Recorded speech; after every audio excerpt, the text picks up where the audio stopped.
What if I told you that your own family could secretly plot against your future, convert your childhood bedroom into a nursery without asking, and manipulate you into becoming an unpaid caregiver for life? That's exactly what happened to me. And if you think family manipulation can't happen to responsible, educated adults, you're about to be shocked.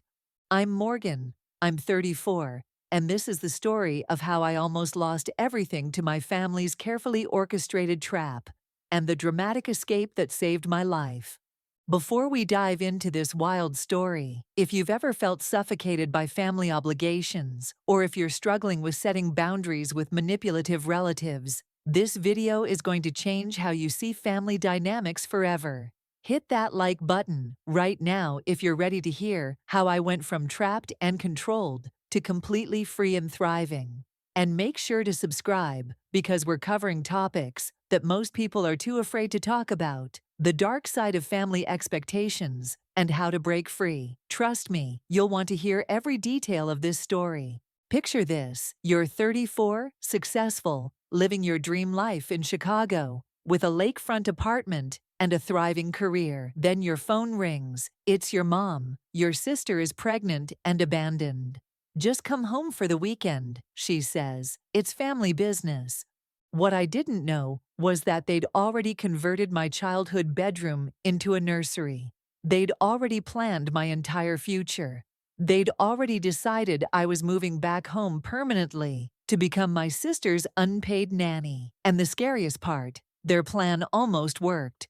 Growing up in Metrobrook, a picture-perfect suburb outside Detroit, I was always the responsible one. While my younger sister Amber got away with everything, I was held to impossible standards. By 13, I was cooking family dinners 3 nights a week. I worked part-time in high school, while Amber got expensive dance lessons. I earned scholarships while she got funded summer camps. The pattern was clear. I existed to serve everyone else's needs. College gave me my first taste of freedom. Northwestern University, 300 miles away from home, far enough to breathe. 4 years of making my own decisions, sleeping in on weekends without being called lazy, building real friendships with people who appreciated me instead of exploiting me. By 34, I thought I'd escaped for good. Sleek apartment overlooking Lake Michigan, check. Successful graphic design career, check. Genuine friends who respected boundaries, check. Then came that Tuesday evening call that would change everything. "Morgan, sweetie, we need you to come home this weekend. It's about Amber. She's in a situation." Amber, now 29, was 4 months pregnant. The father, a bartender she'd dated for 6 months, had vanished the moment he heard the news. Here's where it gets manipulative. Instead of asking for help, they demanded I come home for family business. They guilt-tripped me with lines like, "You're still part of this family, Morgan," implying my independence meant I'd abandoned them. I should have trusted my instincts, but family guilt is a powerful drug. The 5-hour drive to Michigan gave me time to prepare. I rehearsed boundaries. "I can't do that, but here's what I can offer. That doesn't work for me, but let's find an alternative." I thought I was prepared for anything. I wasn't prepared for what I found. Walking into my childhood home, everything seemed normal at first. Fresh paint, new landscaping. Mom bursting through the door with arms wide. "You're here, finally." Then they took me upstairs to show me the changes. My bedroom, the space where I'd spent 18 years of my life, had been completely transformed into a yellow and gray nursery. White crib where my bed used to be. Changing table, replacing my desk. Rocking chair in the corner. "Where am I supposed to sleep this weekend?" I asked. "We've set up the pull-out sofa in the den for you," Mom said brightly, like she was offering a luxury suite.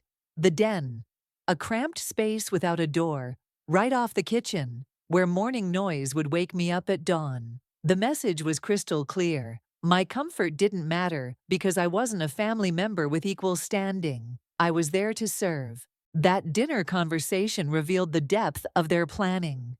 "We've been thinking it makes sense for you to move back home permanently." Wait, what? My job, my life, my apartment are all in Chicago. Remote work is so common now, your computer job can be done from anywhere.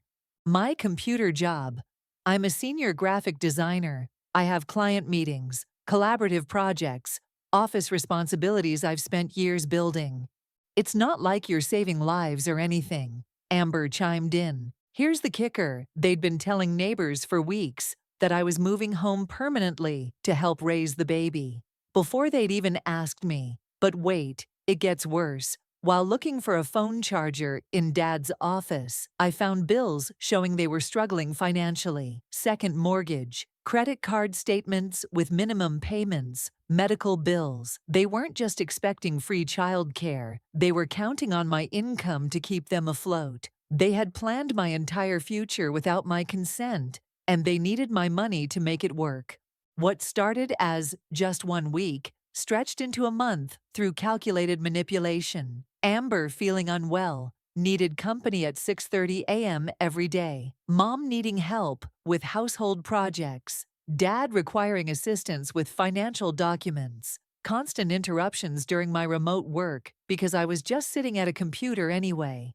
Then came the boundary violations that should have been illegal. My mother called my Chicago real estate agent and canceled apartment viewings I had scheduled, telling them I'd decided to stay in Michigan permanently. My laptop mysteriously got soaked when Mom placed flowers too close to my workspace. The replacement took a week, during which I fell behind on projects. They intercepted messages from my Chicago friends, telling them I was too busy helping Amber to see visitors. They were systematically cutting off my support network and sabotaging my career. My boss, Patrick, called with a warning. Your work has been slipping. This sounds less like a visit and more like a hostage situation. I can give you 2 more weeks, but then we need the old Morgan back. The breaking point came when I overheard a conversation that revealed the true depth of their betrayal. The caregiver agreement is nearly ready, Dad was saying. Once the baby comes, she'll be too involved to leave. Are you sure this is legal? Amber asked.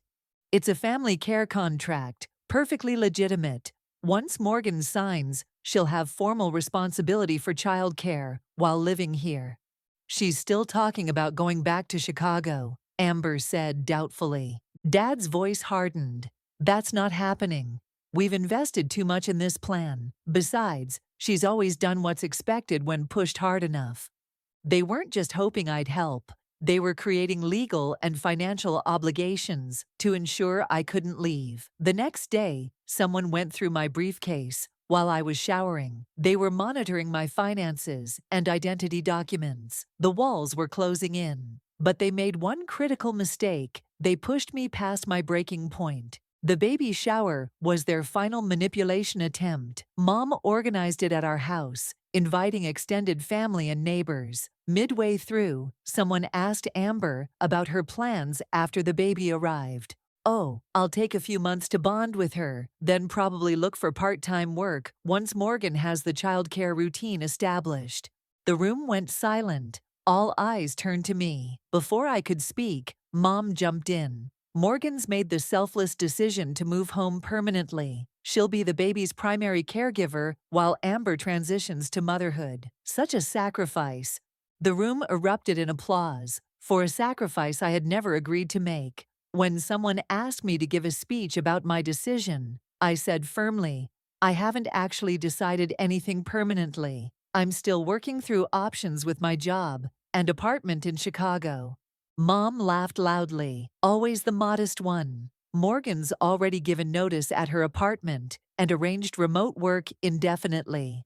I haven't given notice anywhere, I said, feeling something snap inside me. That night, everything became clear. They were willing to lie publicly to trap me. It was time to go. In the quiet of the den that night, I methodically planned my escape. Secured my job, my boss offered me a transfer to Denver, opened new bank accounts they couldn't access, found temporary housing with my college friend Rachel in Milwaukee, arranged storage for my Chicago belongings, bought a prepaid phone as backup, collected essential documents and belongings. The next morning, I played my role perfectly. Family breakfast, discussing baby names, looking at paint samples for the nursery. I even suggested a family movie night. I'm running to the bakery for fresh breakfast pastries, I announced the next morning. Can you get those cinnamon rolls your father likes? Mom called out, still in her robe. Sure thing, I said, pausing at the door for one last look. See you soon. I left my house key on the passenger seat. I wouldn't be needing it anymore. Instead of turning toward the bakery, I headed for the interstate, accelerating toward Milwaukee and freedom. My phone started ringing 2 hours later. Mom, Dad, Amber, call after call. I pulled over, removed my SIM card, and inserted the prepaid one. That part of my life was officially on pause. Denver welcomed me with mountain views and air that made breathing easier in every sense. My company treated the situation with discretion and support. For the first time in months, I could work without interruption, create without guilt, live without justifying every decision. But my family wasn't done. They escalated to threats, talked about filing missing person reports, posted on Facebook about their troubled daughter who'd had a breakdown. Classic manipulation tactic. When control fails, discredit the escapee. They somehow tracked me to Denver and sent police for a wellness check. The officers quickly determined I was neither missing nor in distress. Your parents seem very concerned, one officer mentioned. I left voluntarily and am perfectly fine. I'm an adult who chose to relocate for work and personal reasons. The constant pursuit had become harassment. I hired an attorney who drafted a cease and desist letter documenting their actions, screenshots of social media posts, copies of messages to friends, records of calls to my employer and landlord. Their response? Shock and outrage that I would attack them legally when they were just worried. But beneath the indignation was something new. The first tremor of recognition that their control was truly gone. Mom's social media campaign suddenly stopped. Extended family members backed off. The formal boundaries I'd established through legal channels accomplished what years of conversations couldn't. They were finally forced to acknowledge my autonomy. 6 months after the birth, I received a brief email from Amber. Parenting is harder than I expected. I think I understand a little better now. It wasn't an apology, but it was acknowledgement, the first crack in the family narrative, that I had abandoned them rather than escaped manipulation. 1 year later, Amber had taken full responsibility for her daughter. After my parents shouldered most childcare initially, she got a job, handled evenings and weekends herself. My selfish act of self-preservation had ultimately benefited everyone, forcing growth that might never have happened otherwise. 2 years after my escape, I stand on the balcony of my permanent Denver apartment, a place I chose, furnished, and paid for myself. Below, Denver bustles with evening activity. Behind me, a home that reflects my tastes and priorities. The marketing agency thrived with our Denver expansion, and I thrived with it. My portfolio grew to include award-winning campaigns. The irony wasn't lost on me that my ability to distill complex emotions into visual clarity had been honed through years of navigating family dynamics. News from Michigan comes through my cousin Beth, who became an unexpected ally. The family narrative has evolved from abandonment and mental breakdown to grudging acknowledgement that I've built something meaningful for myself. When Dad had a minor heart attack, Mom called in panic. We've established limited structured communication, short emails, rare highly structured visits, where I stay in hotels rather than the family home. The most profound moment came when I finally met my niece, now 3. After an afternoon at the park, Amber walked me to my rental car. I get it now, why you left. Being responsible for another person 24/7 is exhausting. I can't imagine being expected to raise someone else's child on top of giving up my own dreams. They would have consumed your whole life if you'd stayed. Her understanding, however belated, was validation I hadn't realized I still needed. The greatest lesson from my escape wasn't about family dynamics or manipulation tactics. It was about the profound difference between being needed and being valued. My family had needed me as a resource, convenient childcare, financial support, emotional management, but they hadn't valued me as an individual with legitimate desires and dreams.